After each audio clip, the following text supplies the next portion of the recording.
Okay, so we are going to start. Like I said, I don't want to punish those of us who were here early.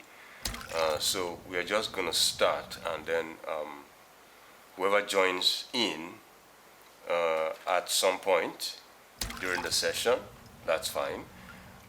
But I'm more particular about those of us who are here early. I don't want to punish us to keep us waiting for the rest of the crew. So once again, I want to welcome us to this session of our first maiden edition of the Single Ladies Hangout. And it pleases me so much to have this session with us. It is very dear to my heart. I'm a man, but I have a very soft spot for ladies. I have a very soft spot, so much so that a lot of people think that I am partial a lot of times when I have to deal with ladies. And so this is my first opportunity to come out. Of course, I've been sharing with ladies in counseling, one-on-one, and all of that, and maybe in a meeting where ladies gather. But this is the first time that I want to have a heart-to-heart talk with ladies. And we had to do it online. Maybe one of these days, depending on where we are, we might take it to a point where, for those of us who are within a particular location, we will have such a session. And it doesn't have to be you, because I don't expect you to be single ladies for too long. So it doesn't have to be you. I'm going to be sharing some things with us this evening, and things that are dear to my heart. Things that I wish every single lady, or if I put it this way, things that I wish every lady knew when they are single about what to do heading towards a relationship or heading towards marriage. And so I want us to pay deep attention this evening. I want us to pay deep attention this evening to the things that I'm going to be sharing with us. If possible, have your notepad out. Have your notepad out so that you can take notes by the side. Because you see, one thing with memory is that we could get to forget one or two things as time passes. Okay, so I want to start by, when I asked us to register, there was a reason I asked us some questions. I wanted to have a feel of your mindset when it has to do with marriage, when it has to relationship. Now, it was intentional for me not to fix any topic for this session because I want it to be like a dialogue, even though I'm going to have some time where I'm going to share some things with us. And then after that, we will have a situation where we will hear from us, we will talk, we will ask questions, we will contribute. So I wanted it to be like a kind of dialogue where I'm listening to you, you are saying some things, and then I am also gaining your perspective and all of that. So it's going to be a wonderful time. So when I asked us to register and we went to fill in the Google form where we registered, I asked us a question. I said, what is your greatest desire in marriage? I asked two questions actually, and this was actually the first question. What is your greatest desire in marriage? And I'm going to be reading out some of the answers that I got. Wonderful answers. Of course, I'm not going to mention anybody's name, so nobody's going to know who wrote this thing. So, but if you hear me read yours and say one or two things about it, praise God. But I'm going to go through what a lot of people responded so that you have an idea of, okay, you had said what your greatest desire in marriage is. You also have the opportunity to hear about other people. And then I'm going to say a few things about some of those things that were written, so that peradventure it relates to you, we will just touch a little bit on it. Or if it doesn't relate to you, but you can also relate with what the person said, you will also be able to understand one or two things that I'm going to say in that regard. So, what is your greatest desire in marriage? Somebody says peace. Peace is her greatest desire in marriage. Peace. Peace. It's a beautiful expectation or desire. Peace. Another person said friendship. Friendship. Another person said to have a blissful and fruitful marriage. To have a blissful and... Now, when you say peace, peace is understood. But peace is more or less a situation where peace is like a fruit. It's like a fruit. It's like, what do you call it now? A byproduct of something. So if you desire peace and you are not doing anything that will bring about peace, your desire will just be wasted.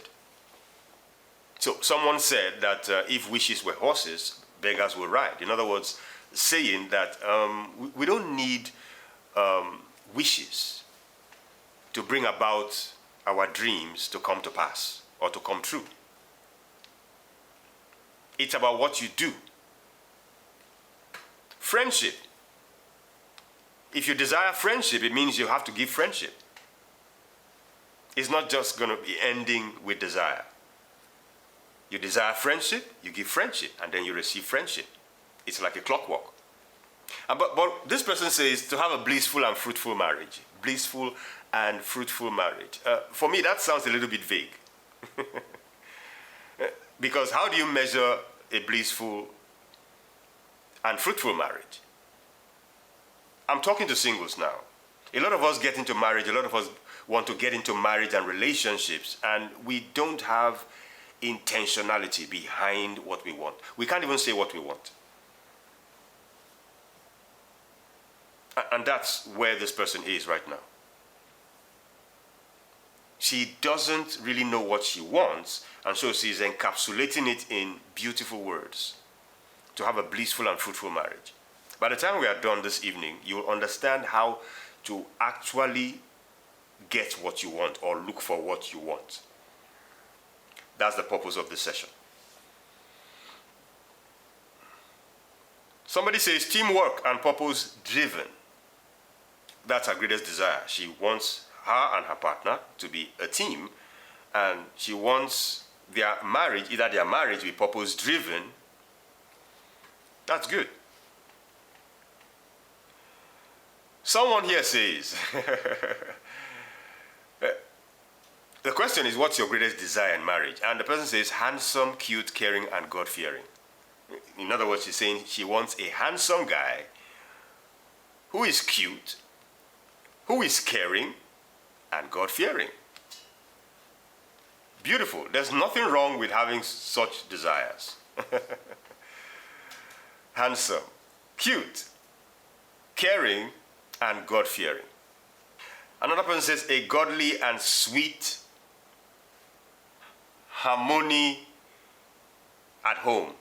A godly, of course, a godly man, and someone who is sweet, and of course, she wants harmony at home. Beautiful. By the way, let me say something. Let me ask a question. And I'm going to just throw it random at anybody. Pardon me. But I want us to interact. So I don't just want to talk. Once in a while, I will interject and just have one or two or three persons interact or say something. So let me pick someone. Let me pick Ifreka. Ifreka, are you there? Aha, beautiful. So, Ifreka, can you tell us from your understanding what you think a godly man is? Okay, a godlike character, right? Okay, beautiful. Any other person has something else to add to what Ifreka has said? Please, feel free. We're interacting. Oh. Feel free, just unmute your mic and blow away. Aha, Emedion, good evening. Thank you. Okay. Who strive to live according to his faith and spiritual values. Okay. Now, I was about to give you a hit right now, but by the time you started giving your list, I knew you knew what you were saying or what you were talking about.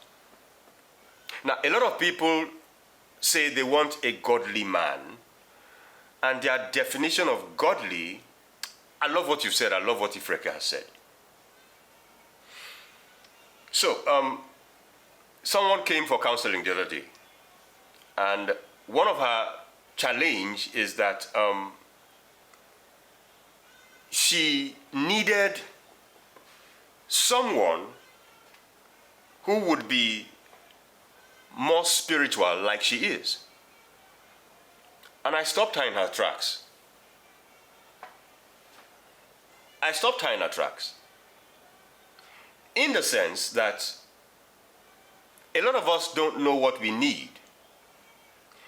And then when we want to get married, we want to turn our partner into what we want. I tell people, oh, you missed what I said. Okay, let me take it again. I said a lot of people get in a relationship, and then by the time they meet someone, let's assume, okay, I'm a man, so this illustration doesn't work with me. But let's assume any of you here is a Jim, firebrand lady who likes to pray 24/7, who likes to fast every now and then. There's nothing wrong. That's who you are. But you now want to get married to someone, and maybe the person is not the type that would pray for like 5 hours, 6 hours at a stretch. And for you, that's not spiritual enough. You are trying to get him to be spiritual. He has to pray. Now, prayer is a good thing. Prayer is interaction with God. But basically, that's what prayer is. It's interacting with God. It's communicating with God. And so the fact that you have a way you communicate with God, maybe you can get into a place of prayer and you are there for 5 hours, for 6 hours, and you are expecting that the man that you want to get into a relationship with, because he doesn't know how to pray more than 30 minutes, you begin to size him up. You begin to size him up based on that. Now, let me tell you something. First and foremost, there's a difference between being religious and being spiritual. Let me say that again. There's a huge difference between being religious and being spiritual. A lot of us are religious and not spiritual. And then by the time we get to into a relationship and we are trying to say, okay, for instance, this person says, I want a godly man. How do you define a godly man? So, some people assess a godly man by how long he can pray, how long he can speak in tongues, and all of that. And like I said, I told us I like what Emedion was saying because she started mentioning certain things. And also Ifreke said something about, that nature of God which someone possesses, which someone exudes, is what explains that he's godly. And so for those of us who may be a little bit confused about godly when we use it, godly simply means being like God. And talking about being like God, we're talking about the fruits. So for those of us who are Christians, the Bible says, by their fruits you shall know them. So you don't tell me that you are godly if your actions don't show you are godly. So you know a godly man by how they live their lives on a day-to-day basis. So I just felt I should chip that one in because a lot of people use it. When you ask them, what kind of man do you want? And they say, oh, I want a godly man. Now it's not a title. It's an attribute to a behavior that is constant, whether from afar or close. And by the way, for those of us who, like I said, there's a difference between spirituality and religiosity. So let me also say this. For those of us who are Christians, godliness is not about Christianity. Godliness is about someone who has reverence for someone whom he sees or believes is higher than him or her, that puts him or her in check whenever they want to do certain things. So we even have a lot of Christians who are not godly. So it's not about being a Christian, it's not about being a Muslim, it's about someone who has the fear of God and lives it and shows it by how they live their lives. Take note of that, please. Don't, so that you're not confused and you don't miss it. Now, this other person says, what is your greatest desire in marriage? And she says, she needs care, she needs love, she needs peace, she needs joy, she needs financial stability, and a secured future. Now, this person actually gave it, a list of things. She needs care, beautiful. She needs love, beautiful. She needs peace, beautiful. Joy, financial stability, and a secured future. Now, this other person says, to have a love-filled and kingdom marriage. To have a love-filled and kingdom marriage. A happy marriage, really, I pray and desire for a husband that fears and loves God. Beautiful. This other person says to have a godly, peaceful, and happy home. Like I said, a lot of people like godly. This one says, marrying a man that loves me.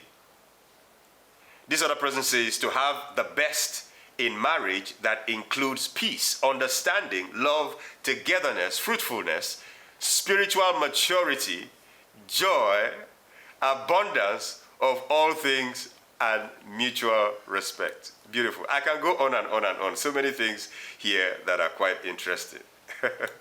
Then if I flip to the other side, I want to read a few of the fears, because I asked the question, I said, what is your greatest fear in marriage?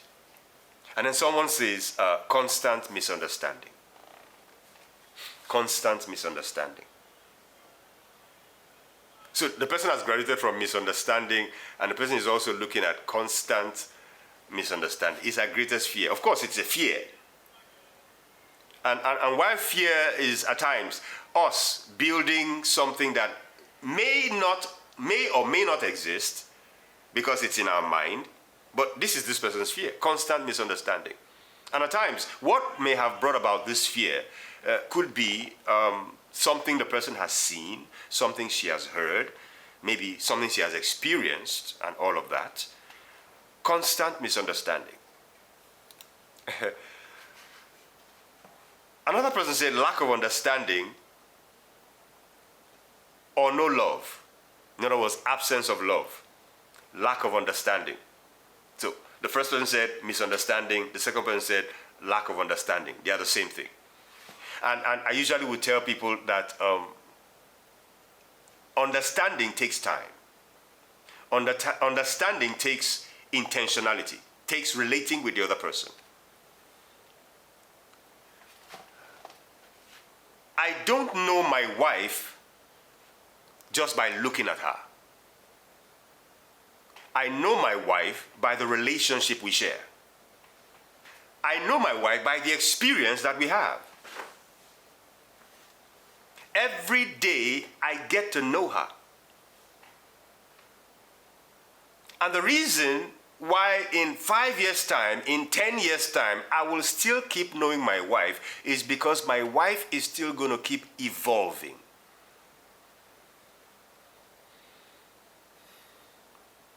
The reason I would need to study my wife, to understand my wife, so that we don't have those misunderstandings, is because my wife and I are two different human beings. All of these, I'm just trying to pull out some things from some of these things, because these are some of the root causes why a lot of us have issues in our relationship. And then by the time we now take it into marriage, it becomes worse. It's like multiplied several times over. My wife and I are two different human beings.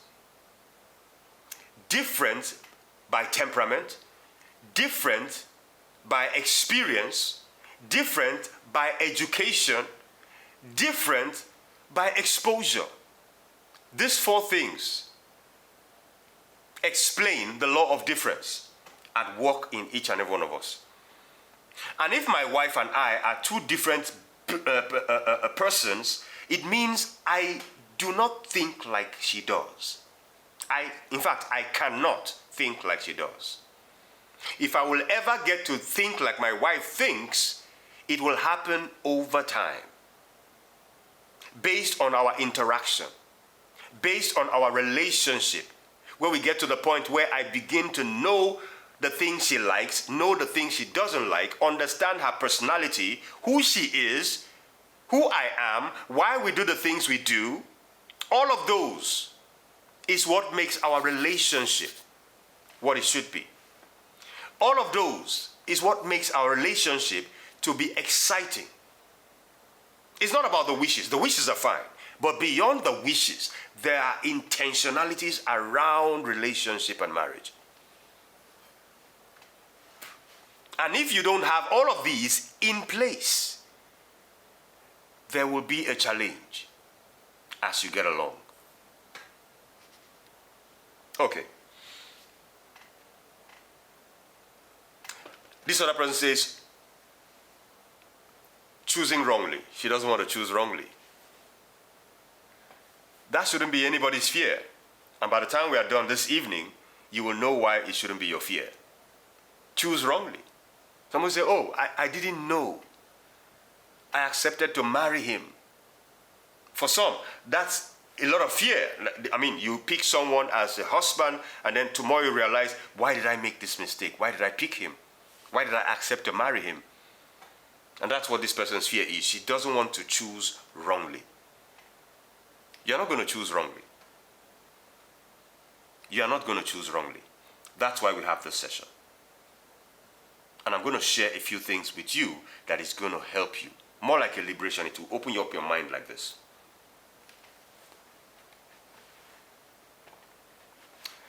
Someone here says, one of our greatest fear in marriage is to miss out God's perfect will for her life. And then she said, another fear is failure to meet her partner's expectations. If there's anybody listening to me this evening, please, never you have such a fear where you are afraid of meeting your partner's expectation. No. When you are afraid of meeting your partner's expectations, consciously or unconsciously, you find yourself in a place where you begin to pretend. You begin to live to please that person. That person is supposed to appreciate you for who you are. Not that you wouldn't find yourself in a place where you would or can embrace change, but you're not supposed to live your life for the other person. There is your life, there is that person's life. There's a place where it meets. I'm going to share some of those things with us this evening. Okay, let me just pick one more and then we delve into the crux of the matter.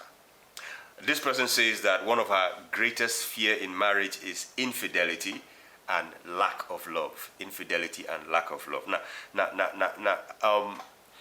I don't know if this person is referring to infidelity on her part, as in she's afraid that, okay, I might cheat on my husband tomorrow, or I may find myself not loving my husband tomorrow. Now, that's a possibility. She says that's a very valid fear. Yes, so very, very valid. Very valid fear, I tell you. Very valid fear. Infidelity. So, when we talk about infidelity, why is it a valid fear? I mean, I usually would tell people that nobody is a macho man or a macho woman.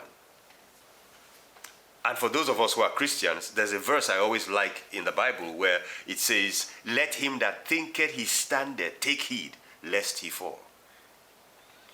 And so when we look at the story of the man called Joseph in the Bible, when Potiphar's wife came to try nonsense around him, the guy did not stand there to say, "I'm a child of God. I bind you." He took off. Truth is, he knows that he could have succumbed. He ran away because he knew that that environment was not safe. And if he had stayed, something would have happened. So this person says infidelity is a fear. Now, if it's about you, I mean, you're thinking that, oh, I don't want to mess up and get into a relationship with some other person and be unfaithful to my husband. If that is it, there's a way out. If the fear is on the other end, where you are like, okay, I don't want to get into a relationship where the man will be unfaithful to me, don't stress yourself. Seriously, don't stress yourself. Leave the fear of the unknown for the unknown. Walk with the known and enjoy peace. Walk with what you see. I'm going to teach you some things to do. Like that other lady said, choosing one of our fears is making the wrong choice. This is one of such things where you make a wrong choice, and maybe this person is a playboy. Maybe you didn't know, but the person is a playboy, and you only discover after you've married the person, and the person is sleeping around and all of that. But if the person is not a playboy, don't worry. We'll get into some things this evening. All right, so I'm going to stop here. You know, there are quite a lot of things that people wrote, but I don't want to take so much of our time. Emily Young says, God forbid. Amen, God forbid. All right, so we want to look at several things this evening. I'm talking to single ladies. Single ladies. When we go to church, and at times you hear the pastor wanting to pray for single ladies who want to get married, we see the front of the altar filled. Ladies run to the front. Am I saying that there's no place for prayer when it has to do with marriage and relationships? No, that's not what I'm saying. There's a place for prayer. There's a place for spirituality. Nonetheless, the bulk of the responsibility lies with you. The bulk of the responsibility lies with you. If I find any young lady who misses it in marriage, primarily I blame her for it. And I'm going to explain why. And I'm going to encourage us so that beyond today, after today, we are going to be intentional about what we do when it has to do with our personal life, when it has to do with our relationship with other people, especially the guys, and when it has to do with any person who probably has even proposed to you and you are looking forward to spending the rest of your life with them.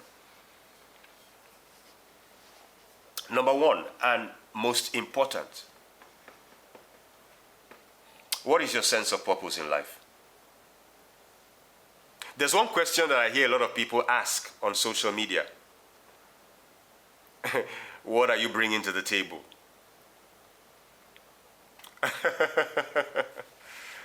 What are you bringing to the table? Now, that's not what I'm asking you tonight, but you see, that is one question that I've always told ladies not to push aside.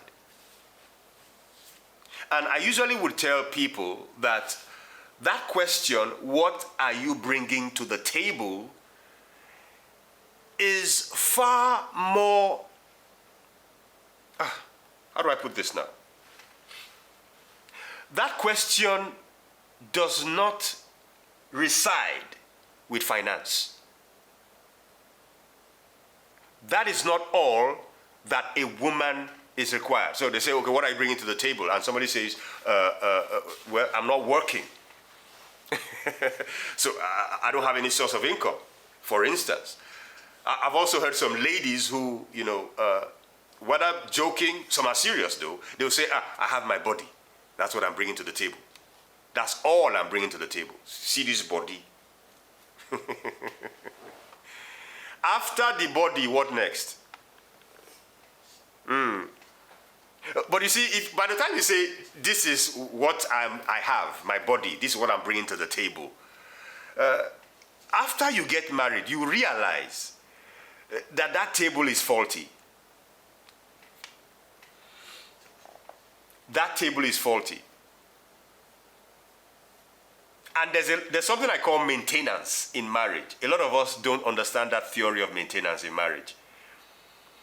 And for many of us who don't understand the theory of maintenance in marriage, after a while, that thing you thought you had, that you felt you are bringing to the table for your husband, he's going to get tired of it. He's going to get tired of it, if that is all you are bringing to the table. So like I said, that question is very valid. I asked the question, I said, what is your sense of purpose? If I may summarize it in simple terms, why were you born? If you can answer that question, why you exist, you will realize that, okay, let me say this. Let me say this. If you don't know where you are going in life, you do not qualify to invite someone else on that journey. Neither do you qualify to follow someone on the journey of their life if they don't know where they are going to. Which brings me to an all-important statement that purpose is stronger than marriage.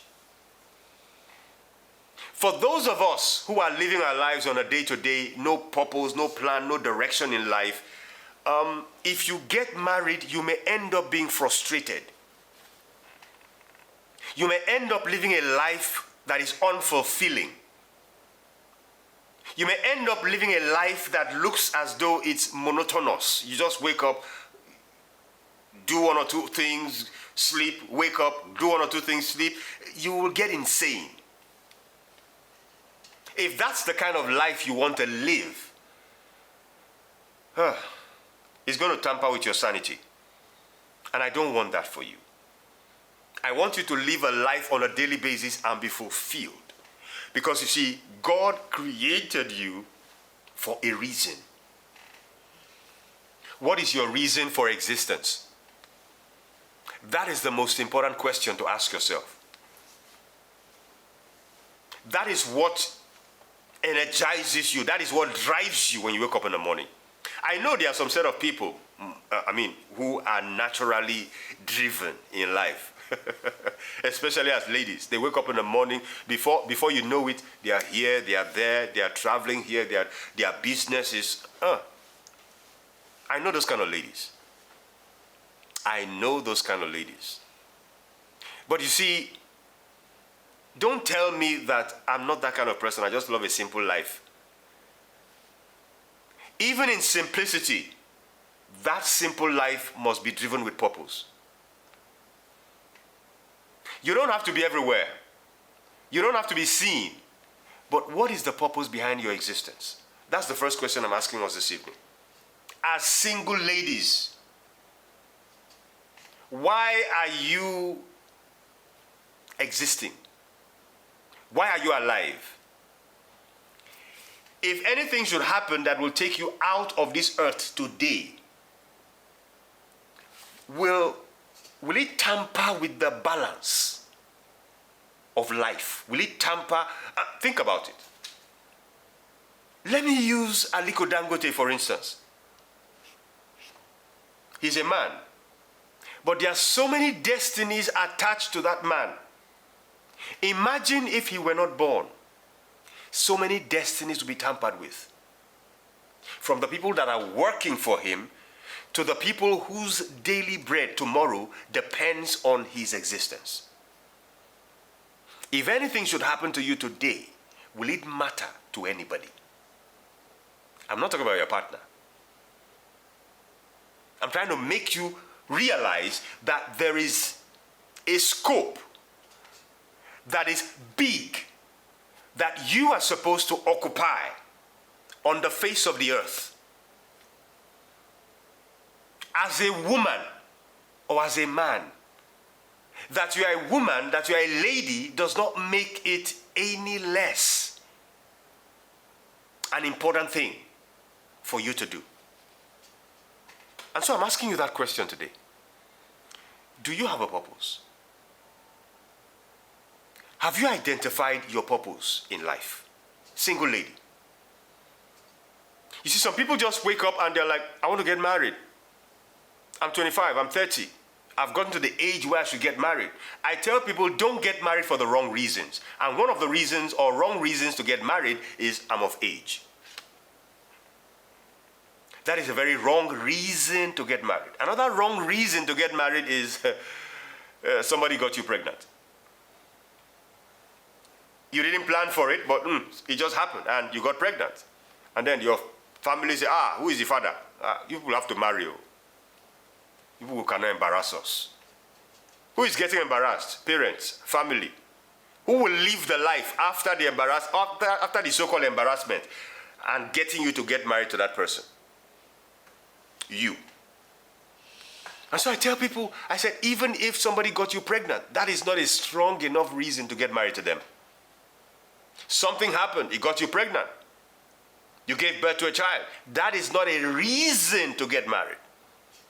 And just in case there's someone here listening to me and that is your case, and maybe you are trying to get married because somebody got you pregnant, I'm telling you today, that is not a good enough reason to get married. Have a rethink. Have a rethink. Now, when you have or have identified your purpose in life, and you are working towards that purpose, it's very easy to know the person that fits in. Hello. It is very easy.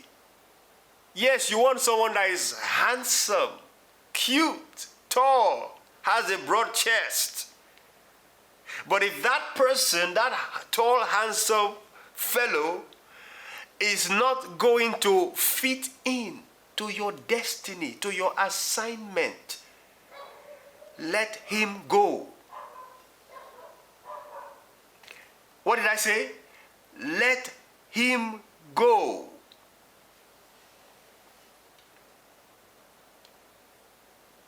We have situations where don't marry a man who will bring you into his house. Listen to me. Pay attention. Listen. Don't marry a man who will bring you into his house, or whether he's the one moving into your house. Because it happens these days, and men get married, they move into the woman's house. It's okay, whether it's the woman's house or it's the man's house. Don't marry a man who, by the time the two of you get into your home, wants to control you. Oh, you heard me say that. Yes. I'm a man, so I know what I'm saying. Don't marry a man who controls you or wants to control you. Men are not supposed to control their wives. Men are supposed to lead. their wives. There is a difference. There is a huge difference. Men are not supposed to control their wives. Men are supposed to lead their wives. So while you are in that relationship with that young man, pay attention. I tell people, use your brains, watch, observe. If everything you say, he doesn't even listen to your point of view, he says no.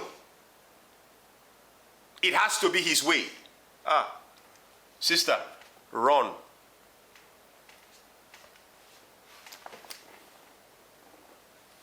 Run. I say what? Run.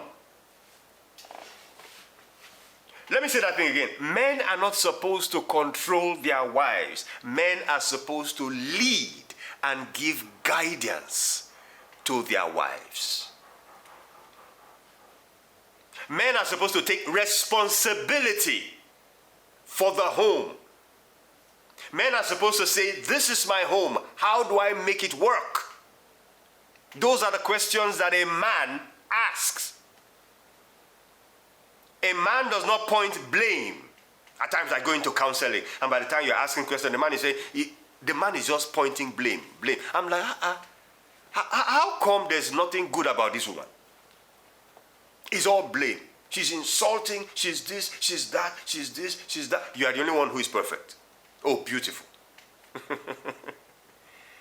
Sister, shine your eyes. By the way, let me say this.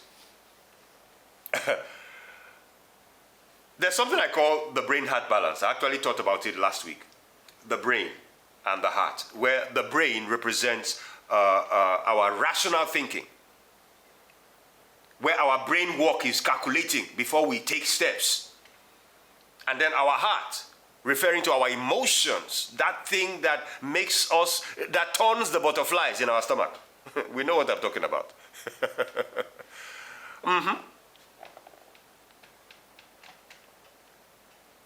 The brain, the heart. Now, incidentally, single ladies have a way of shutting down their brain when they get into a relationship. They embrace the heart. Anytime the guy just calls like this and you just see his number on the phone, Bele, they sweet you. Anytime. Back in the day, when we used to have, there's this MTN midnight call that we used to have back in the day. You will spend all night on the phone talking with, your boyfriend or your girlfriend. If you ask me today what we're talking about during those midnight calls, I can't remember. Why? Because none of those discussions made sense. It was just out of excitement of the moment. Those butterflies that are waking. Every other person is seeing something wrong with that relationship, but you're not. Why? Because you are being controlled by your emotions. You are being controlled by, And I tell single ladies or single guys, but of course I'm talking with single ladies today. Single ladies, use your brain. Ask the right questions. Open your eyes and watch. Don't say he will change. People only change when they choose to change. Nobody can make anybody change. Can I say that again? If you are marrying a man and you say he will change, you are already started on the path of destruction. What you see today is what you get tomorrow. If they change, praise God. But you see, change only happens when people... come on. You that I'm talking to now, if I ask you to go down memory lane, I'm sure there's something in your life today that you have grown with as a child. You have wished that thing should end. In fact, every year you do a New Year resolution. I don't want this thing to continue in my life. By the first week, you are back to it. You know what I'm talking about. You know that thing. So if you, here, watching me now, you have things in your life that you have wished to change, but they have refused to change, and then you think that you can just marry an adult tomorrow, and then you can make them change simply because you don't like their actions. You are a joker. Voila, you are a joker. Don't marry people and hope or wish that they will change or pray that they will change. People rarely change. So here is my advice for you. If there is someone you are in a relationship today and you are seeing something in them that you know you cannot withstand, if they don't change, don't assume they will change. Don't pray for them to change. Don't wish them to change. If you know that, this thing that I'm seeing, I cannot take it if I'm married, have a rethink. Calm down. If you had fixed a date, cancel the date and reschedule and wait first. Because people hardly change. The few people who change understand that it takes hard work to change. First and foremost, you have to agree that there is a need to change. And after you've agreed that there is a need to change, there is something called the process of change, which takes time, which takes rudiments, which takes routine for change to happen. And not many people are willing to go through that process of change. And that is why people don't change. And so I tell people, while you are praying and hoping for change, walk with what you see. Shine your eyes. Open your eyes. Utilize your brain. Ask questions. Observe. How does this person treat the other person? How does he treat the megad? How does he treat the Okada man? How does he treat the waiter? How he treats them is how he will treat you when that thing they call see finish has entered your relationship. There will always be see finish, whether you like it or not. And when you get to that point of see finish in your relationship or in your marriage tomorrow, I tell you, however that person is treating the ordinary man on the streets today is how he will treat you. In fact, even worse. You heard me? Even worse. And so when you see some men treat their wives like trash, it didn't show up from anywhere. That man had always been that kind of person. It's just that when it has to do with you, he was pretending. But when it has to do with every other person, he unleashed the beast that he is. One day he will turn around and unleash that beast onto you. So when you see those things, chill, calm down. Don't be in a hurry. Don't say I'm of age. Don't say time is. I know they usually say that women don't have time. Women don't have time. Who they give you target? Who is giving you goals and target? Who? Is it your parents? It's not their life. They've lived their life. This is your life. Is he your pastor? He has his own life. You have your own life. Who is giving you goals and target? What's the rush? Relax. When that person finally shows up, he's not going to be too late. I promise you. So long as you got it right. Calm down. Never you agree to marry someone if there's an iota of insecurity. If there's an iota of discomfort. You are asking questions, am I making the right mistake? If you have that concern or that fear, you are definitely making something wrong. You are definitely doing something wrong. You need that assurance. You need that peace. If not 100%, at least let it be a greater percentage. 60, 70, 80%, you are at rest. If you don't have it, if on your wedding day you have to carry your wedding dress like this in your hand and run away, my dear, run away. but ensure that you know what you want and ensure that you get what you want. Not by assumption, not through prayer, although prayer is good. I'm a Christian. But by intentionality. I talked about your purpose. And I said, nobody qualifies to take your hand in marriage if they don't know where they are going to. Because that man is about to lead you. But if he doesn't have direction, how can he lead you? You see someone and you're asking him, what do you do? And he doesn't do anything. What's in the future for you? And the person is trying to sound religious. Like I said earlier, there's a difference between religion and spirituality. And he's trying to use this huge monument of faith to deceive you. My dear, he doesn't know where he's going to. Any person that cannot explain his journey to a 5-year-old child for them to understand it, they don't know that journey. They are only deceiving you. They should be able to tell it in clear terms and you can see it in pictures. Like I said, purpose is stronger than marriage. What drives you? What is your purpose? What is that person's purpose? At the end of the day, if there is no confluent point, one day that person will wake up and will tell you that he made a mistake. One day you two will wake up and realize, I made a mistake. Let me share a story with us. I was in a relationship before I met my wife.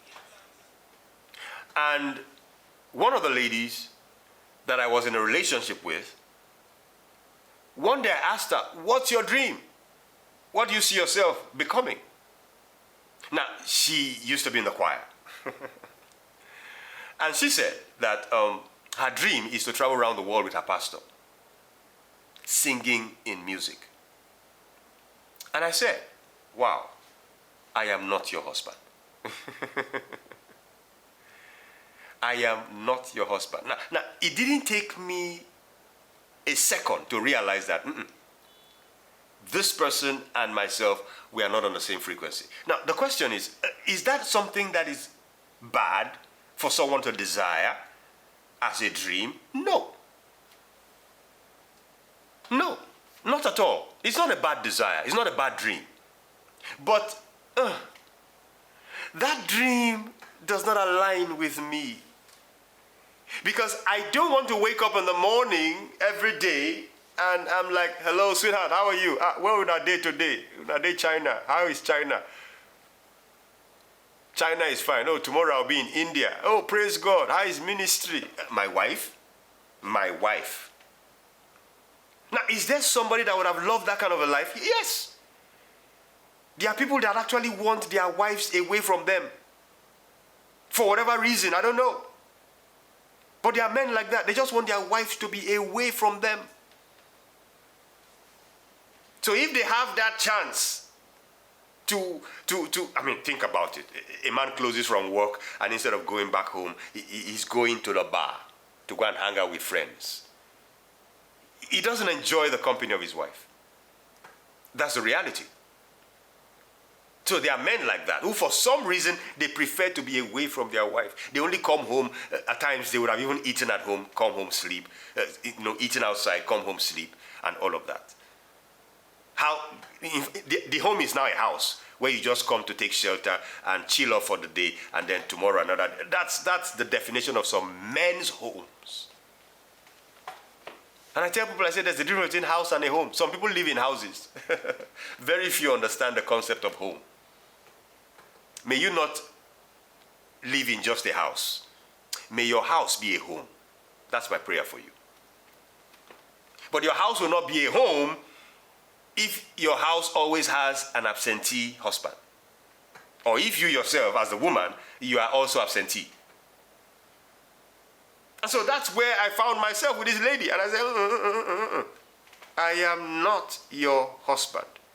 I understood my life. I understood the trajectory of my life. I understood where the journey of my life was headed. I said, not be me. No, there's a man out there for you, but it's not me. Easy. My heart could have been telling me something else, but my brain said, bros, calm down, relax, come back home. At some point, she was even willing to give up that dream just to marry me. I said, no, sis. Because one day, remember what I said earlier, that purpose is stronger than what? Marriage. One day, you would wake up after we've been married, and you will look at me like this, and I'll be the source of your hatred. You will hate me. You will despise me. You will not be seeing a man that you married. You'll be seeing a man who took you away from what would have given you fulfillment and pleasure. That is what you would have been seeing. A man who drew you away from your passion, who drew you away from what gives you joy, who drew you, that's what you would have been seeing, and you would have hated me. You would have hated me. And I said, I'm not making this decision I'm not being selfish. I'm looking at the fact that our paths are not supposed to cross. There are people you are not supposed to be in a relationship with from day one. As in a relationship that is headed towards anything that looks like marriage. There are people, you should just look at them. You see where their life is headed. You see where your life is headed. You say, no. There's no meeting point. Leave those butterflies that are shaking here and there. Put them to sleep. I'm talking about the brain. Walk with your brain. Single ladies, walk with your brain. After you don't marry, you can go back and gather your emotions. You can gather your heart. You can gather all those butterflies back because you are going to need them when you are married. You see this thing called marriage? You will need, you will need your heart intact. Because every single day, that man will annoy you. He will annoy you. He's the first person that will annoy you every day. And the reason he's going to annoy you is not because he woke up and saying, I want to annoy this woman today. The reason he's going to annoy you is because the two of you are different. I talked about the law of difference. And so long as the two of you are different, you will always find yourself having misunderstandings. What happens when those misunderstandings arise is a different issue. Has to do with your skill in managing conflict. That's for later. But I'm talking about now. When you get into a relationship. And by the way, I tell people there are levels of relationship. It's in Africa, particularly in Nigeria, that the moment a guy asks you out and say, will you go out with me? However he spoke the grammar, and you agree and say, yes, I'll go out with you. From that day, you become the guy's property. God forbid. You're around him, somebody calls you, and you want to pick up the call. Who is that? That's your phone. It's not his business who calls you. No. When the two of you are married, he could ask. And not asking because, okay, he's trying to monitor you. It's just for courtesy. Okay, who is that? And what's it about? Is it something? And all of it. He's concerned. Because it's a part of your life. At that time. But he's single. You just started dating. And your phone rings and somebody's like, who is that? That's none of your business. It's no business of yours who is calling me. And so those are little things to make you realize that, okay, what's going on? Remember what I said earlier. Your husband is not supposed or meant to control you. Your husband is supposed or meant to lead you, to guide you. So anytime you find yourself in a relationship with a guy who appears controlling, that is a toxic place. Don't find yourself there. Walk away. Walk away. Emedion, run. That's the word, run. Take off. Okay. I want to say something else. Now, there's this other group of sisters I want to address this evening. If for any reason you don't find yourself in this category, it's okay. But if you find yourself in this category, I want to help you. I want to help you. Now, remember before we started this session, I said something. I said I love ladies. And a lot of times it's as though I am partial. If husband and wife come like this to meet me, a lot of times my heart tilts a lot towards the ladies. I don't know why. Now, that's not me saying that the ladies are always right or the man is always at fault. No. I'm just telling you that I have a soft spot for women in relationship and in marriage. And a lot of times, sad to say, women are more or less like an endangered species when it has to do with marriage and relationship. And the reason is simply because the man, who is figuratively the head of the home, a lot of times when they don't know what it means to be head of the home, it's not a title, it's an office. Being the head of a home is not a title, it's an office. But some men carry it like a title, like a badge. You even hear a man go as far as asking his wife, do you know I'm the head of this house? A man that has to introduce himself as the head of the house to his wife, he doesn't know his place. But sadly, we see it. We see it. So, here's the thing. There's something I see on the internet today with a lot of our feminine folks. Some people use it to tag themselves, boss lady. Some people go as far as saying they don't need a man, they want to be independent. Well, I don't think that's you. I don't think that's you. And the reason why I know that you are not one of those who say, I want to be independent, I don't need a man, is because you are here today. And you know, because of the questions I asked you when you were registering, you know that this meeting has to do with relationship, has to do with marriage. And the fact that you are even desiring to go into that is some form of evidence that you are not that kind of a person who says, I don't need a man. Otherwise, you shouldn't even be married in the first place. But here you are tonight, so you are not one of those people. But now, this is where I say I want to help you. For those of us who may not be exposed to the theory of temperaments, there is a temperament that is called choleric. And who is a choleric, whether male, whether female? It's the nature that God created, designed and created certain people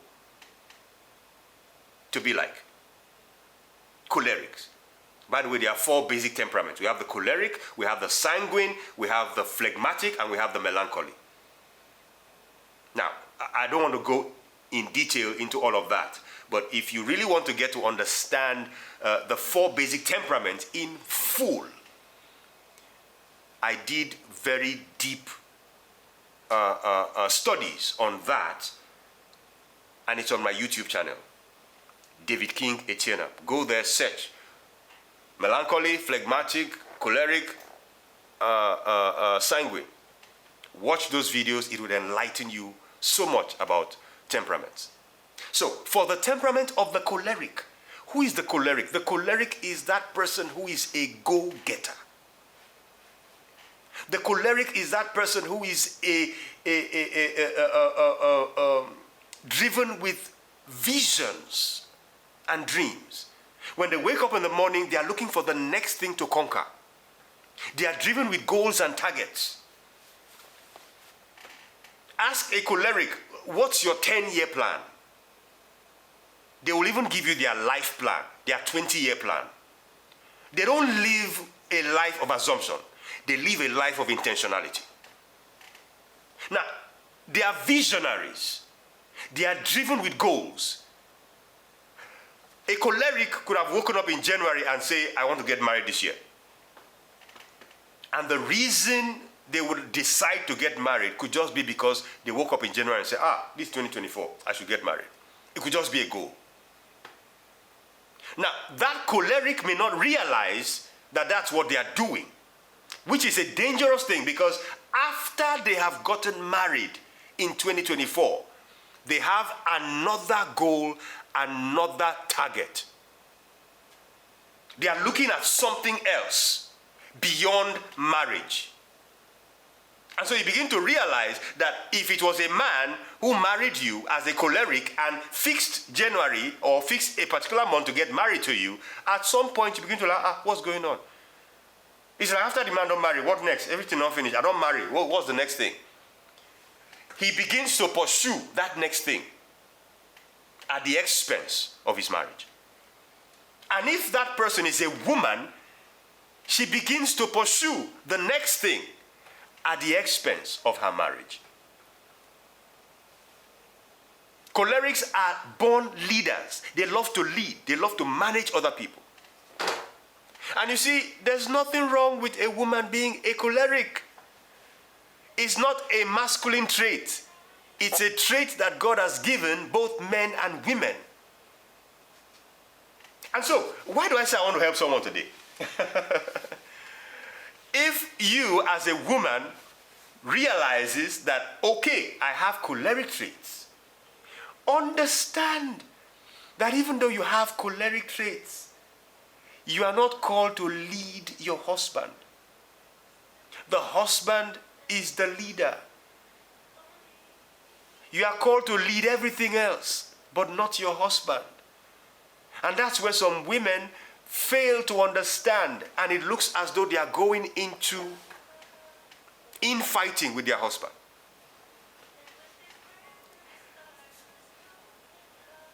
So let's assume I talk to men and I teach men, especially men who are not cholerics, who are married to cholerics. I teach them how to flow with their wives so that they can be peace. Because it's very easy. It's very easy. This person is gifted where you are not. I mean, think about it. If a man who is not a leader by nature is married to a woman who is a leader by nature, he is blessed, but he doesn't know it. It means he can actually go to sleep and get that woman to manifest her gifting. So I will tell such men, let's assume the man is like a melancholy who is naturally laid back and lacks a lot of that drive. I'll tell the man, you see, because another thing is this: women love men who know how to lead, including that woman who is a choleric. Thank you, Kenny.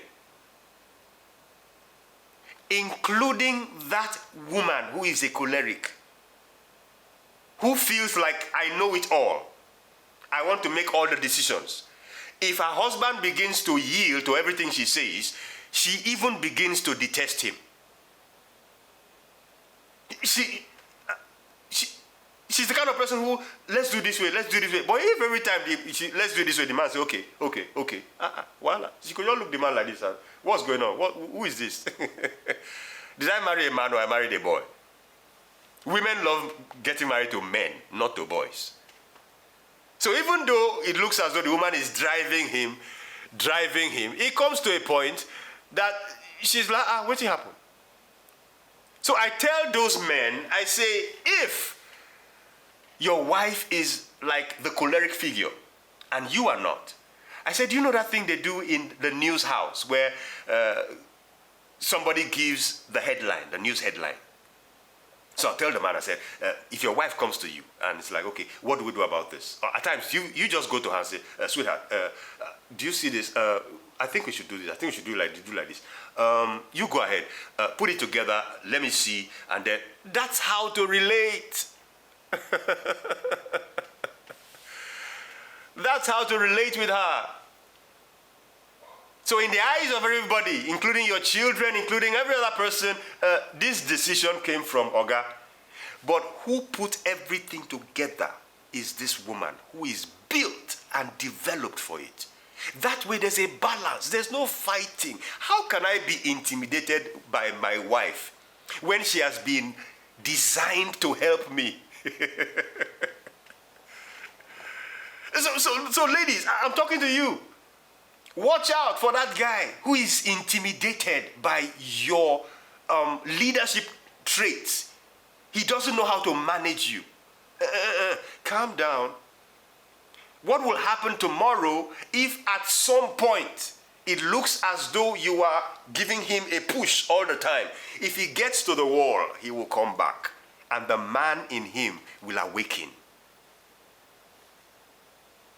Every man has a hidden tiger on the inside, no matter how innocent he looks. And if every day is as though, see, it's about understanding, working together. That's why there's premarital classes. Whether in church or whether in private, relationship organizations where premarital classes are handled, you need to be taught about marriage before you enter into it. And incidentally, marriage is one school that you... There's no graduation.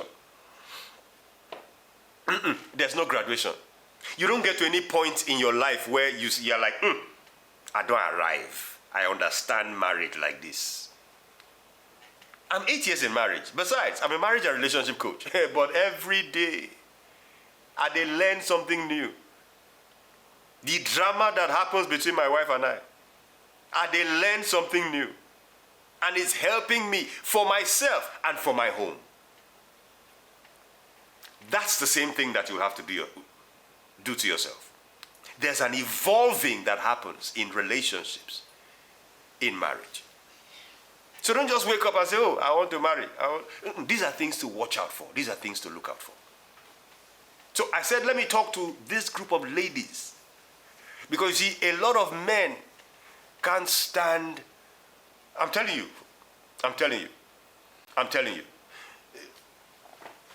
A lot of men are insecure around a woman who knows herself, who feels very secure about herself, who knows her left from her right. I'm not saying you should bend or you should change. I'm saying that a lot of other men are educated and properly knowledgeable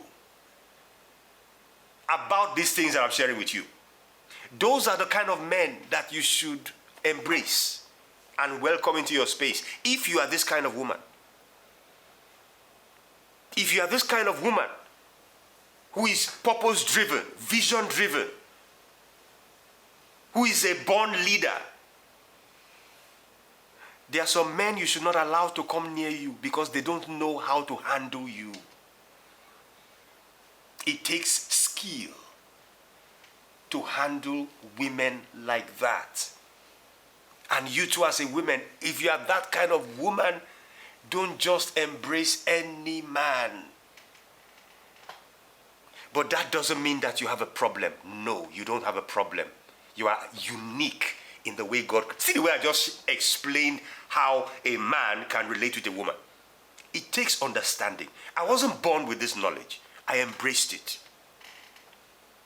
And even though my wife is not a choleric, but in fact, there's nothing, absolutely nothing that I do or I make as a decision that I do not consult my wife.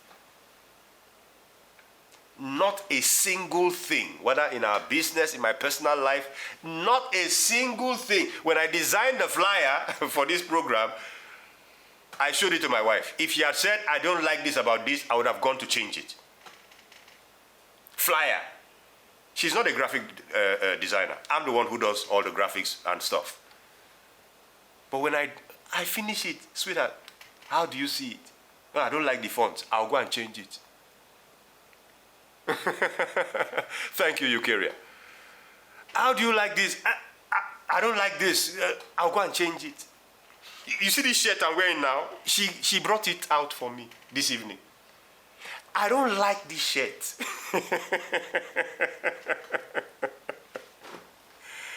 I'm telling you. And we almost quarreled because when she brought the shirt, in fact, I don't know why she brought this shirt. Because anytime she has brought this shirt for me to wear, I've always complained about the texture. It's very woolly. It's very woolly, so it makes me uncomfortable. But this evening again, she brought it out. And when I was trying to give any a little excuse for why I should not wear it, you know what she said? She said, oh, yeah, go and look for what you wear. And I peacefully went and carried it and wore. That is because I understand how to manage relations. These are the things to look out for when a guy comes into your space. It's not tall, dark, and handsome. Tall, dark, and handsome is good, though. These are the little things. Am I saying I'm a perfect guy? No, I get wahala. I get wahala. And every day, my wife and I, we dig out. But I respect her, I value her.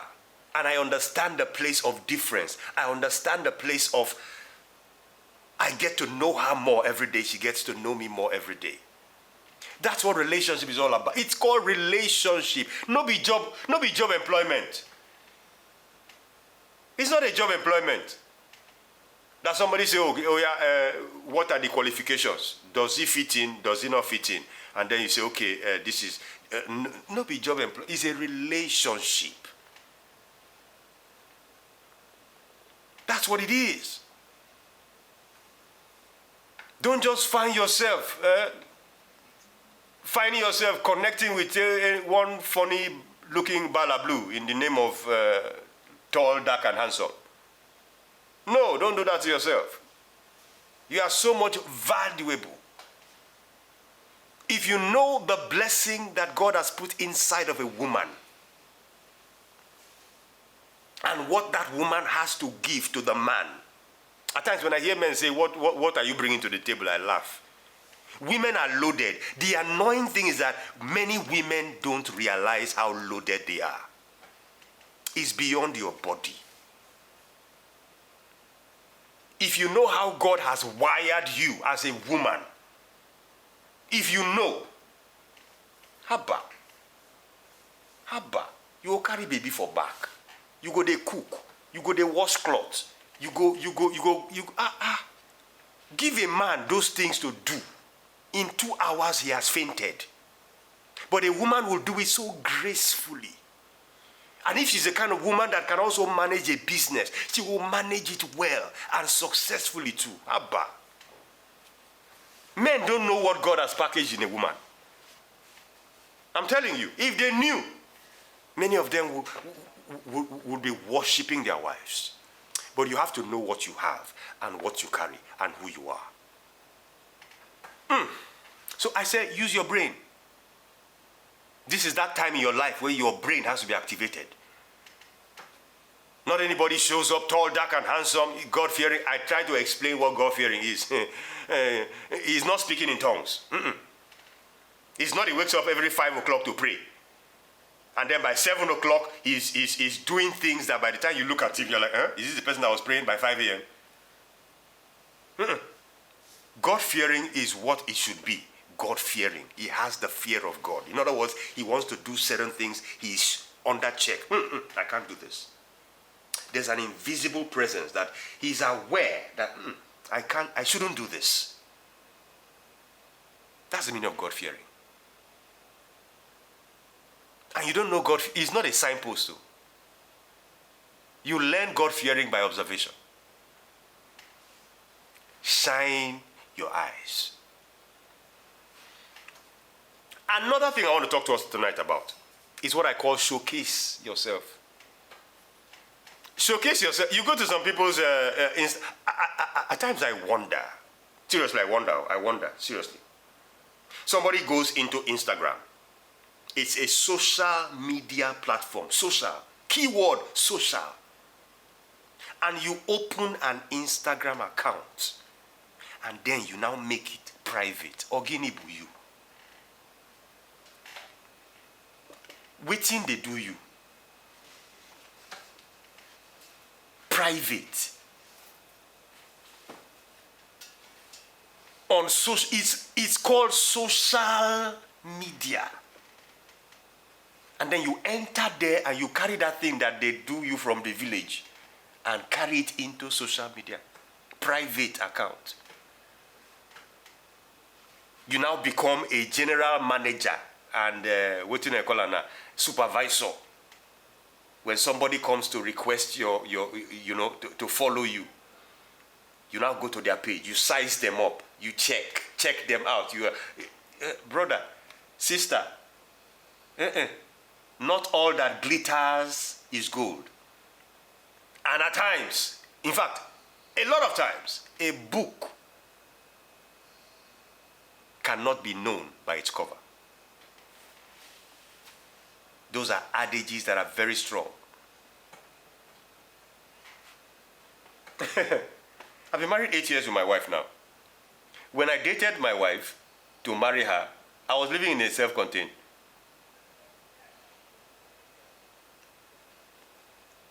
From a self-contained, we moved to another compound where we're living in a flat, and then there were about 5 other flats. Today, we are living in a flat that is in our own compound. We lock the gate. Very soon, we will buy our property. It's called progress. What if she looked at me and said, this guy never get a house? He never get a house. See where they stay, God forbid. She for don't marry man where by now for probably they beat her. Or they use them as punching bag. Or a man that by the time they close from work, he doesn't feel like going home. He's branching other places in the name of he wants to hang out with the guys. And he will leave you in the house to be married to furniture.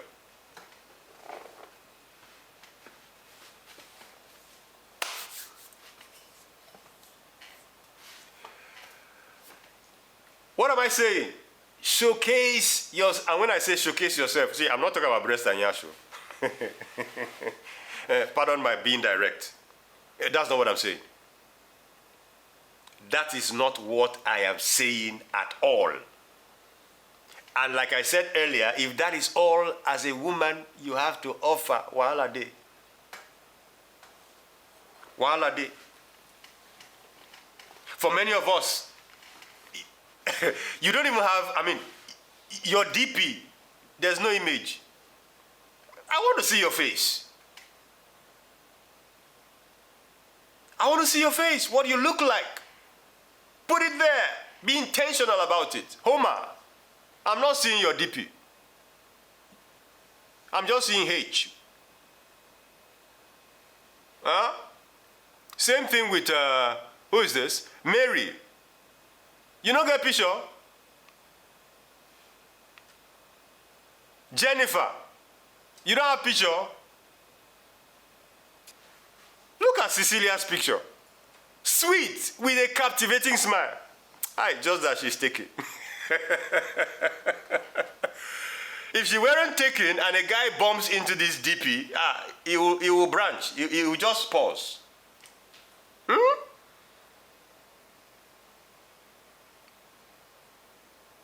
Kende, this quote on your DP, your picture is fine now. Look for your picture and put it there. Showcase yourself. You're not being cheap. You are positioning yourself to be seen. There's an Instagram handle that I fell in love with. This guy is a barber, and he specializes in transforming elderly women who look wrinkled and as if they are not even going to last the next 2-3 months. By the time he comes, he's a barber. By the time he finishes with their hair, even the ladies don't believe what they are seeing. They're like, is this me? Can I be this transformed? We don't know how to take care of ourselves. We don't know how to project ourselves. Be very intentional about how you carry yourself, which involves how people see you, whether physically or on social media. It doesn't matter. See, let me tell you something. One of the natural need of a man is attractiveness. Attractiveness. And so you see that thing that people used to ask skits, that a woman will walk past and a man will turn like this to look. Any man, I'm talking as a man, with me inclusive, any man that a woman walks past who looks attractive and the man does not turn, the man has transcended into another law of intentionality called discipline. The man is saying, I want to turn, but I will not turn. I refuse to turn. I choose not to turn. But inside him,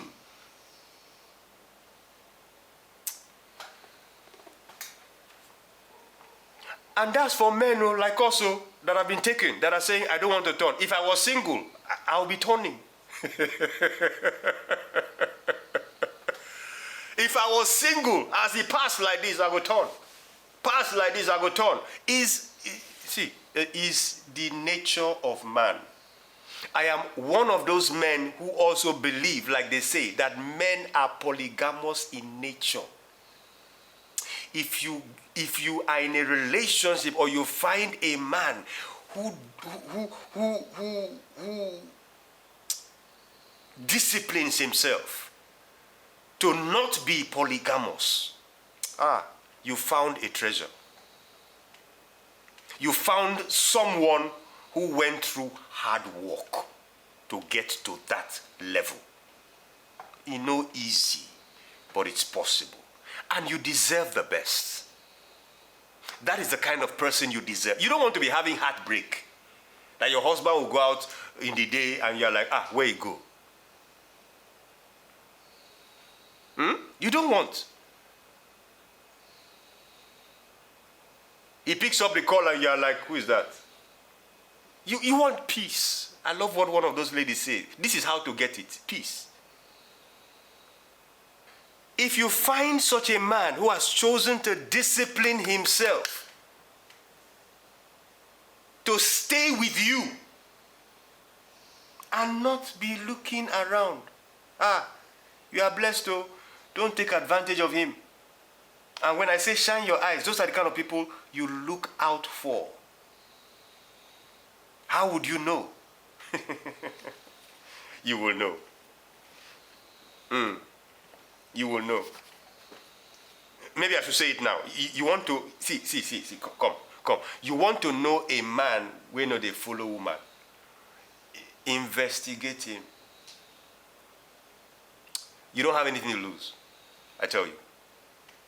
Investigate him. Watch. Shine your eye. If you have to send someone to monitor him, do. I say leave those butterflies alone, no. Seriously. If you want to behave like a detective, behave. This is your future. This is your life we are talking about.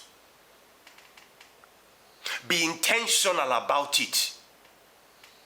Don't allow anybody bamboozle you. Don't allow anybody take you for granted or take advantage of you. You have to be doubly sure. Don't walk to the altar or to court with any man that you are unsure of or you have any iota of uncertainty about. I'm not saying he's perfect, but you will have to be at rest. That, I made the right choice. I know. Not assumption. Not assumption. If somebody asks you, what's the proof? What's the evidence? You have it. You have it.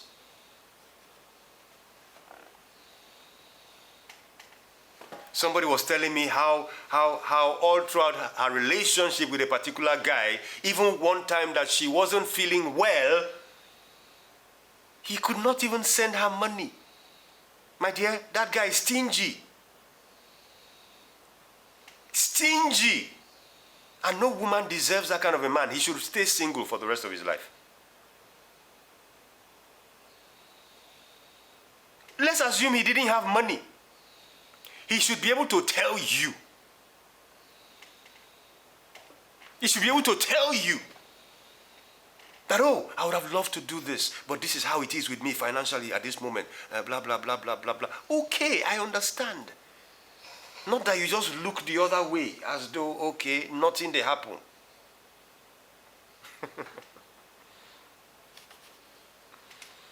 Showcase yourself. And when I say showcase yourself, don't showcase yourself for the wrong reasons. I said don't showcase yourself with breast and yash. Don't showcase yourself by gossip. Anytime you just show this, gossip I don't land. That's what you are known for. Don't showcase yourself like that. Let it be that when people look at you, they see substance, they see class. You don't have to have, I'm not saying go and start buying jewelries, go and start looking for expensive clothes to wear. In your simplicity, maintain your class. But project yourself. Project yourself. Don't walk into a gathering and be pressing phone. You get into a gathering and pressing. No. Walk into a gathering. Look people in the face. Greet them. Oh, good afternoon. Good evening. My name is. Introduce yourself. The other person introduces themselves. You get into meaningful discussions, interactions. You are not toasting anybody. You are just interacting. And whether you like it or not, you never can tell.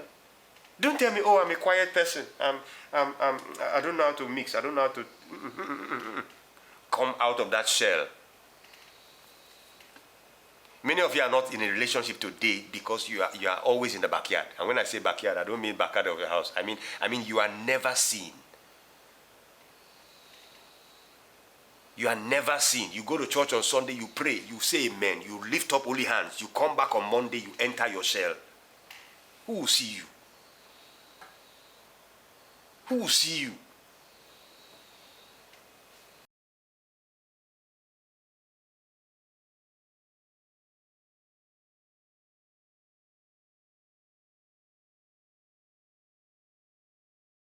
You've said so much. You've said so much. And here's the thing, Ifreka. Like she has said, you see, life is about you identifying where you are, looking forward to where you want to be. So I tell people, I say, don't compete with anybody. Compete with your past. How was I yesterday? How am I now? Where do I see myself being? That way you are developing yourself, improving yourself, getting to become a better version of yourself on a daily basis. And that keeps your dignity intact, keeps your self-esteem intact. So it doesn't matter what is happening in other people's lives. That's their life. In fact, you don't know how people sleep in the night. You don't know if they are happy with what they are going through. And here you are comparing yourself with them. And in their mind, they are like, I wish I can be like Ifreke. And Ifreke does not know. And there you are trying to finish yourself and put yourself into depression. No. Your life is beautiful. You see, that's why I started this segment by talking about a purposeful life. And I like the things you are talking about, that you see yourself doing. And just like how Cecilia has mentioned, it's possible that you are teaching not because you even find yourself loving teaching or doing teaching like on a permanent basis. It could just be that, okay, that's where you find yourself now. It's a journey. That you have a flat tire does not determine the end of your journey. You change the tire and you continue on your journey. The destination is what you must have in view. And that is the picture and the image you should always have of yourself. What you will do for yourself is tell yourself, what is my end destination? If you understand your destination, the assignment you have is, how do I get from point A to point B? There are steps to take. It will take a little while. Yes, you've said that you are 38, it doesn't matter. Don't see as though, oh, time has passed me by. Ray Kroc started a McDonald's restaurant at 54. Some of the big conglomerates we are seeing today, business-wise, they started those businesses in their 50s, in their 60s. The man who started Kentucky Fried Chicken started it in his 60s. And today, Kentucky Fried Chicken is all over the world. So don't look at yourself and say, no. Don't do that to yourself. Maintain your poise. I told us how, when I married my wife, I was in a two-bedroom flat. Sorry, what do you call it? A self-contained. But from there, we have moved, we have progressed. Our business has gotten better. If she had looked at me from the eyes of back then, like, this guy, he will not amount to anything. But you see, I had my dignity. And today I still do. If you see me walk into a place with people who are driving the best cars, living in all the best houses and all of that, I'm just looking at myself and my own time they call. But I relate with them with my shoulder intact, with my ego in place, with my self-respect intact. And I want you to do the same for yourself. Don't allow anybody intimidate you. Don't allow any circumstance or situation make you feel less of yourself. On a daily basis, speak to yourself. Look at yourself in the mirror and talk to yourself. Life will change.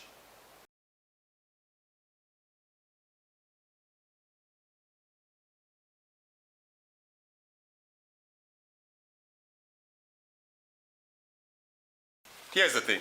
I love your question. One of the mistakes people do is when they try to get other people to pay for the sins of others.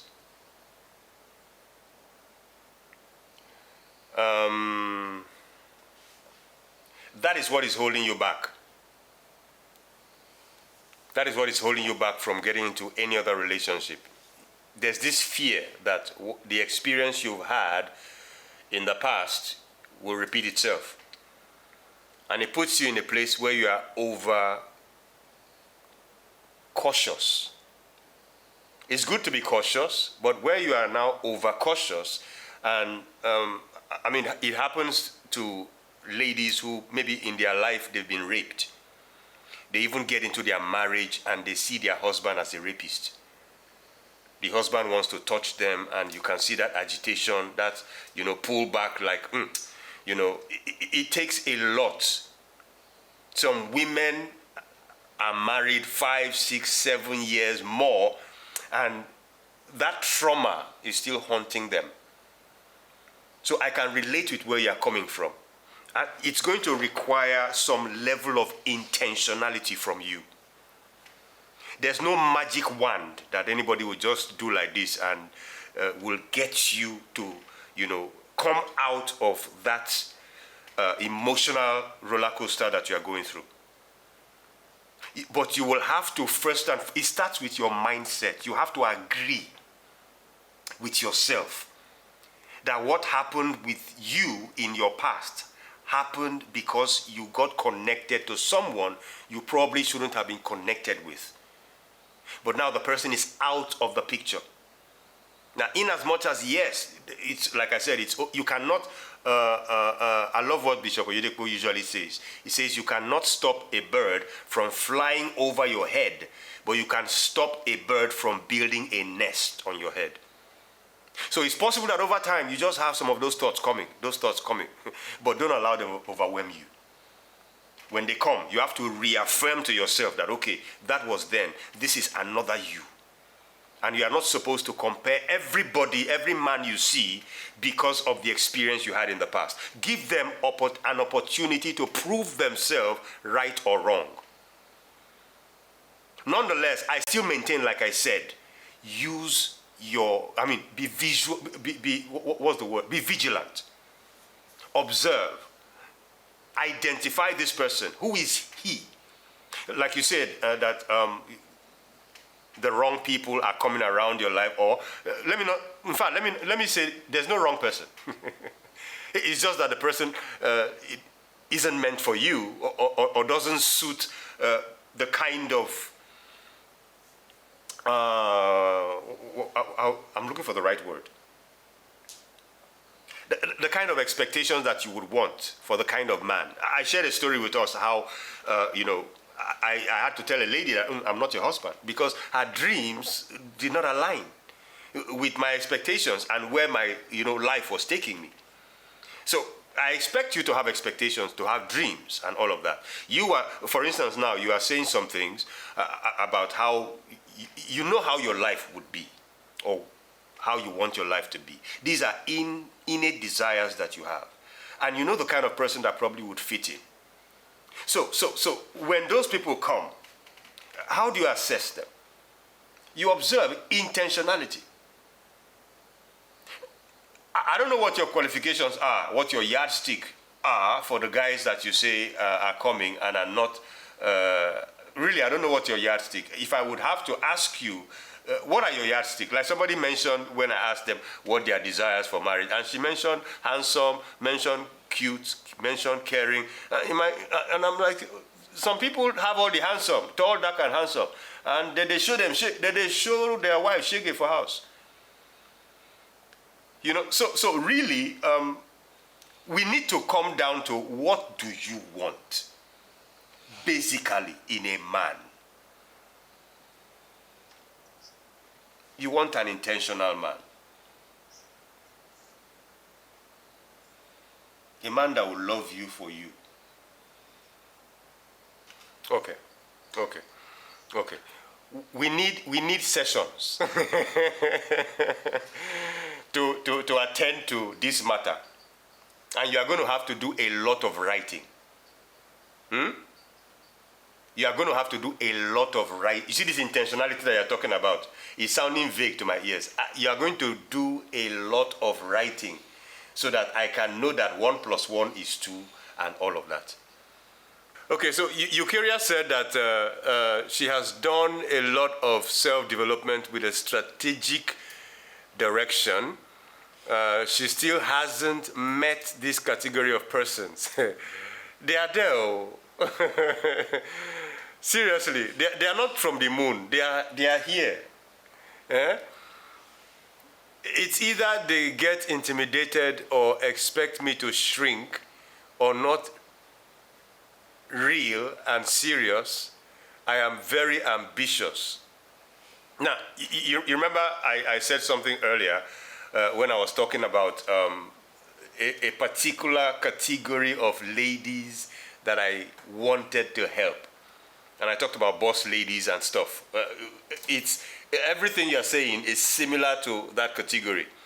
And if you listen to what Cecilia said, she said that she had to pray that what she was looking for in a man, it's either this man will not be intimidated by her success and by her high-flying capacity which she has, because she will not cower because of a man that is intimidated in her. So if you are this kind of person, you are saying, I don't want a man that is intimidated in me. And you don't have to begin to shift your ground or try to make yourself feel inferior or less of who you are. That I will not encourage. Nonetheless, the average man, the average man, does not want wahala with a woman that, how do I put it now? We have what I call a natural shoulder pad. It's called ego. Every man has it, no matter how simple that man may look. And there are some things men cannot handle. Now, remember when I was saying something about maybe a man who is a phlegmatic, who is, into himself, a little laid back, that even in such a situation, those kind of men, anytime a woman is like, what do I do about this? The man is like, anything you like, anything you like. That's what those kind of men are. Anything you like, anything you like. But it gets to a point where that anything you like begins to irritate the woman.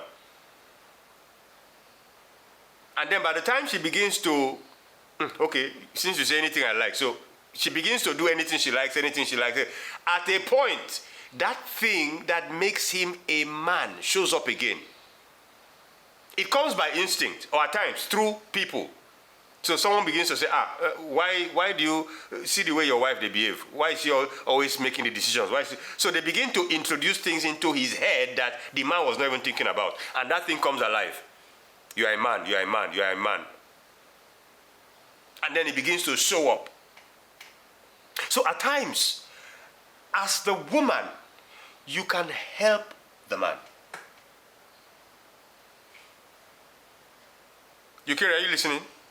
You can help the man. I know women who, they have everything all figured out, but they put it all out. They put it all out. And they say, this. What do you think? Do you think this makes sense? There's no way he will say it doesn't make sense. There's no way he will say it doesn't, especially when he looks at it and he sees that it makes sense. And you are not out to fight against him. The fact that you are coming to him, I'm trying to show you how men think. They like to be a part of something, even if they don't even understand what you are doing inside the matter. So that at the end of the day, they can beat their chest small and say, at least I get small credit inside here.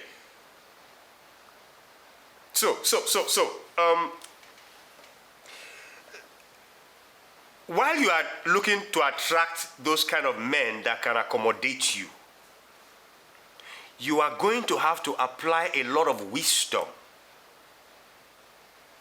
within their space to make them comfortable with you.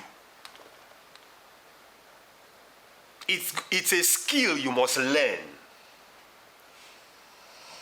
Otherwise, it no go work. We'll take it up from there later. So let's do behind the scenes, and you come chat, and then we would make time to look at some of those details deeper. Homer said something. He said, "Good evening, sir. Good evening, ma'am. This is my area of concern. I think I have a problem with committing. I meet people that I think I like and I can date, but a few more months into the relationship, I lose interest in them, especially when they talk about marriage. I really want to get married. I don't want to do life alone, but this has been a major issue in my life, and I wish I can get help. As a man thinketh, so is he."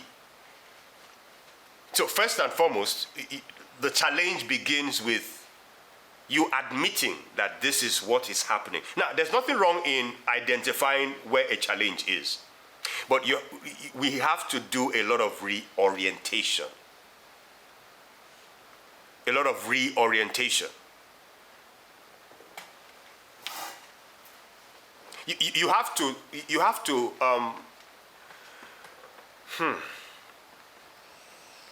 Homer, unmute your mic. Let me ask you a question. Okay, beautiful. So, Ihoma, do you know anything about temperament? Not a lot. Are you an extrovert or an introvert? You're an introvert, so you like your space, you like your quietness. There are two levels of introverted people. They are the type who are introverted but loyal. If you are not committed, it means you are not that type. So you are probably like my type, which is melancholic. Can I explain a bit about melancholy to you? We are very detailed. We are very, you see the way you write down your question? You put a number one, put number two, you put semicolon, you put all those things. Very detailed. Analytical. We think. If somebody tells you good morning, you are questioning that good morning. If somebody wants, well, does that sound like you? Okay, I just wanted to be sure that I'm getting the right introverted side, because I'm also an introvert. In fact, it's a miracle that you're on this program. People like us, we do anything that has to do with interacting. We don't want it. I can stay inside my house for 1 year and I'm not missing anything outside. By nature, we are very unforgiving. We have diary. That thing somebody did to you 20 years ago. You are laughing. It's sounding like you, Abi. Now, you see, it's like I'm reading a book and I'm talking about you. No. You see, God created us uniquely. So it's like I'm reading a book about you, but it's just because I understand temperaments. And one thing about temperament is that we all have strengths and we have weaknesses. There's no temperament that is good, there's no temperament that is bad. But if you identify your temperament as in your basic temperament, because there are primary temperaments and there are secondary temperaments, what it will help you do is that it will enable you to identify who you are, why you do the things you do, or why you don't do the things that you think you should be doing. And the purpose for understanding temperament is so that we can become self-masters of ourselves. So even though I'm telling you some of these things about you, it's not for you to say, okay, that's who I am now. The reason you are supposed to know who you are is so that you can make adjustments when necessary to help you and to advance certain things in your life. So, your matters are very simple if we can identify and deal with the root cause. You see, when you go to see a doctor in the hospital, the doctor is the thing you tell the doctor that will determine what the doctor will prescribe for you. If all you are telling the doctor is, I'm fine, I'm fine, I'm fine, the doctor will just finish and say, oh yeah, bye-bye. At best, they will carry out some tests if they will see some things. But at times, even tests have not revealed the things that came out through discussions. So again, just like Eukarya, we will have a session. And you see what Cecilia was saying? These things, if we were to charge for it. But again, you see, a lot of people don't appreciate free things. So like this session that we are having now, even though some people, I think about 3 or 4 people have dropped me a message in my chat that they had issues with their network and all of that. But we had 30 people registered for this session. And from beginning to now, we've just had about 13, 14 people. Even though a few came and left and all of that. So where are the other people? If they had paid for it, they would have showed up. I've set counseling sessions with people and they'll come giving me flimsy excuses. And I'm like, if you paid for it and you knew that your money was at stake, you will show up.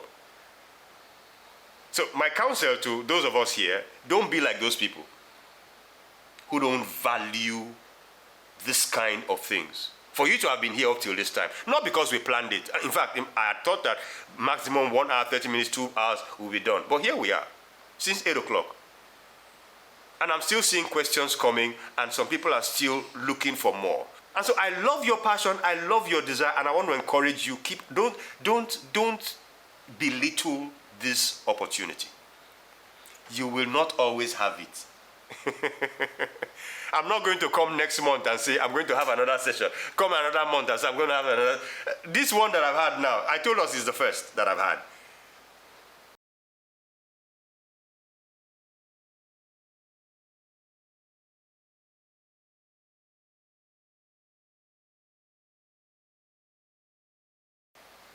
I'm glad you're not married. If you have an over... you say what? Yes, of course. That's why you're here. If you were married, then I'll be concerned. So when you say an overthinking partner, and he's always monitoring you. Now, when we talk about monitoring, there's the healthy monitoring, and there's the unhealthy one. I tell my wife that I'm her number one monitoring spirit. So at times I look at her and I'm like, what's the matter? What's going on? I don't like your countenance. I'm concerned. That's healthy. So you should not have a partner who just, is aloof. Even when you are going through crisis or going through something, they are not interested. That's healthy. And you need such in your life. But what you are saying, I understand. The person is like a witch from the village. He's trying to observe your every move. I don't know if I'm getting it right. You cough, he wants to know why you coughed. You have a call, he wants to know who that was and why they were calling and all of that. Now, that is unhealthy. I want to tell it as it is. That is unhealthy. And what you do with people like that, at times people are who they are without realizing that this is what they are doing. So it is fine for you to be sure if this is a pattern, if this is his mindset. So ask questions. Why you... Maybe the person asks, who was that? And you're like, okay, it's a personal call. Watch out for his reaction. If he's going to pick offense. Remember I said earlier, I said the kind of man you need in your life is a man that will lead you, not a man that wants to control you, that wants to muzzle you. There's a difference between leadership and control. So if it's a man that you cough, he's like, why you cough? You breathe, he say, why you breathe? Sister, that space is toxic. There are some people that you should not be in relationship with from day one. And the reason we go past day one into day two, into day three, into day four is because we are not observant. And that is also because we jump the gun in relationships. There is dating, there is courtship, there is process, there's acquaintance. People don't just jump into your life and they are everywhere. They own you from day one. No, don't do that. And don't give them that liberty. The way you start it, that's the way it will continue. There are times, I know such men, they can just call you, where are you? Come. And you tell him, sorry, I'm busy. Now, even if you are fast asleep on your bed, tell him you are busy. You are not doing anything. You are fast asleep. Tell him I'm busy. I'm handling a project right now. I can't come. Not because you can't, but you are letting him know that, bro, you are not in control. Don't get married to a man that will seek to control you. Get married to a man that will seek to lead you. So if you're uncomfortable with his monitoring level, begin to create the space. Begin to create the space. If you are living in his house, pack. Because at times, you shouldn't even be living. That's why I say if you are living in his house, pack. Give him space, that space that will return that dignity, where he realizes that, I don't own this babe. We are on a journey. I don't know if what I said made sense. Made sense?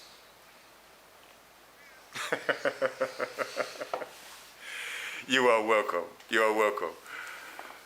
So ladies, we are going to wrap it up here for tonight. You have my contact. I dropped my contact in the chat section. So reach out to me. For some of us, like I said, just one meeting or just one discussion or session may not cut it out for us. And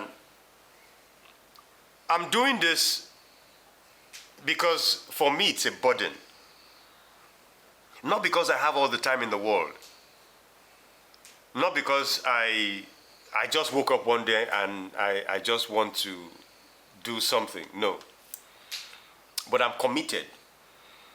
And especially for those of us who have shown this level of commitment this evening, I know those of us who stayed, at least, like I said, just a few, like 2 or 3, who went back to my inbox to explain, why they couldn't continue because of their network.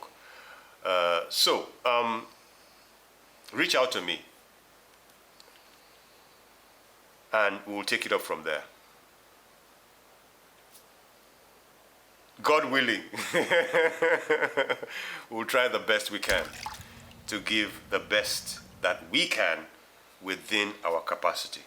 Once again, thank you so much for honoring this session and for showing up. You may not have realized that this is how loaded it would have been and how interacting it would have been, and dealing with real life issues and all of that. And